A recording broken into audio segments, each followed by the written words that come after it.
Hey guys, welcome to Sabi Unique Art. My name is Ricardo, and today we're going to be joining a cat girl. Our name is Nix from Vaygren LT. So let's get started. Alright guys, first we are going to start by drawing a box. If you notice, I'm drawing the box in the camera angle I want the character to be in. This gives me a rough idea of the pose and perspective. Once I do that, I go ahead and draw the head, starting with a circle. Next, I draw a line to represent the arm. Here I draw guidelines on the head for the eyes, mouth, and jawline. At this stage, I'm going to a second pass of the sketch before I start adding details.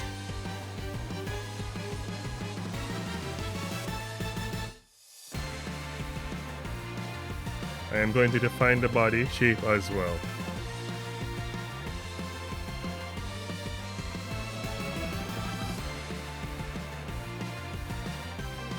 Once I'm satisfied with the rough sketch, I begin adding the details.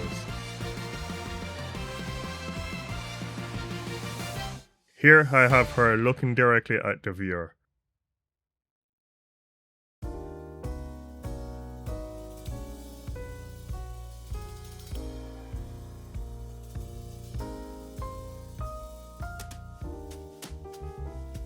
Now that I added the facial details, it's time to move down to the rest of the body.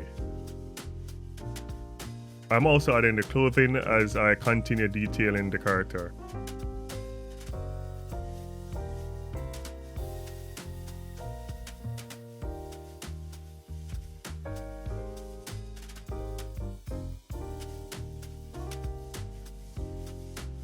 Here I'm drawing the torso. I always like adding a bit of muscle definition to give it a nice look.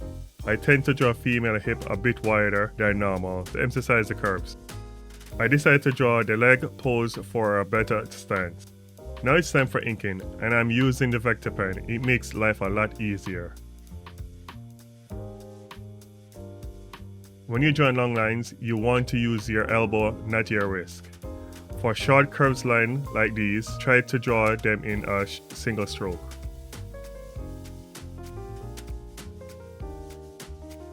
This is why I like using the vector pen in Clip Studio Paint. It makes cleanup erasing much easier.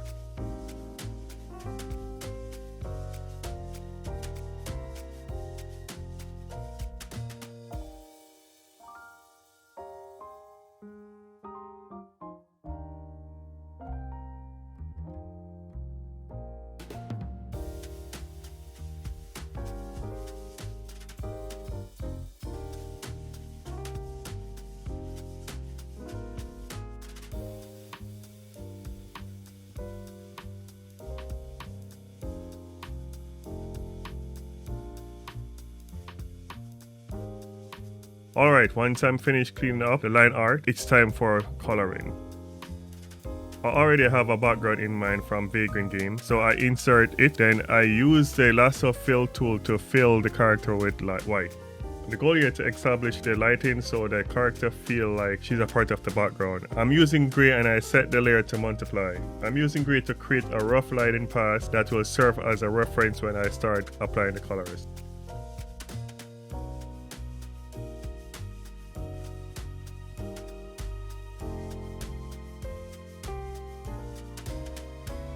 Once I'm satisfied with the rough lighting, I begin filling in all the color on the character, working from light value to dark values.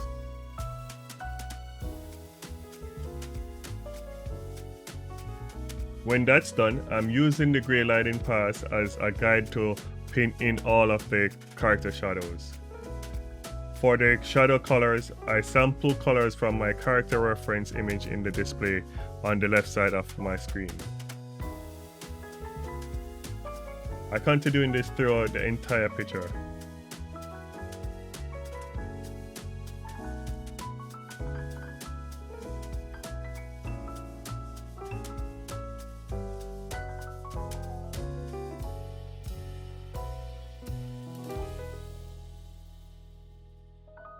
For highlights, I usually create a new layer, set it to overlay, and use white as my color.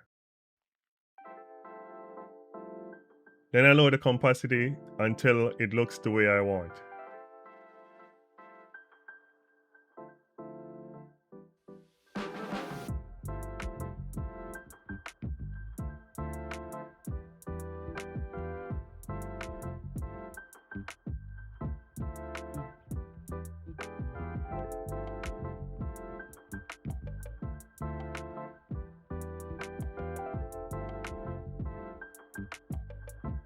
Using this grayscale technique makes life a lot easier.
If you notice, I constantly switching back and forth between grayscale reference and the colored version to make correct shadow values.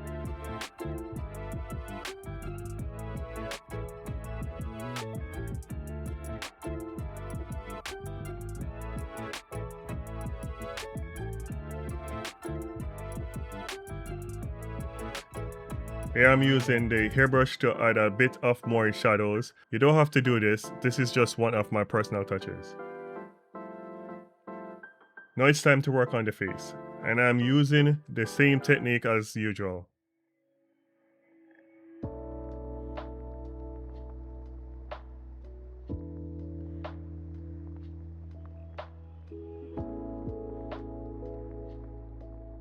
Once I'm done coloring, I create a new layer on top of everything and use the background color to add a rim light. Once I'm done coloring, I create a new layer on top of everything to use the background colors to add a rim lighting.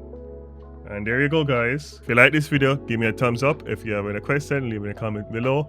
Anyway guys, I'll talk to you guys later.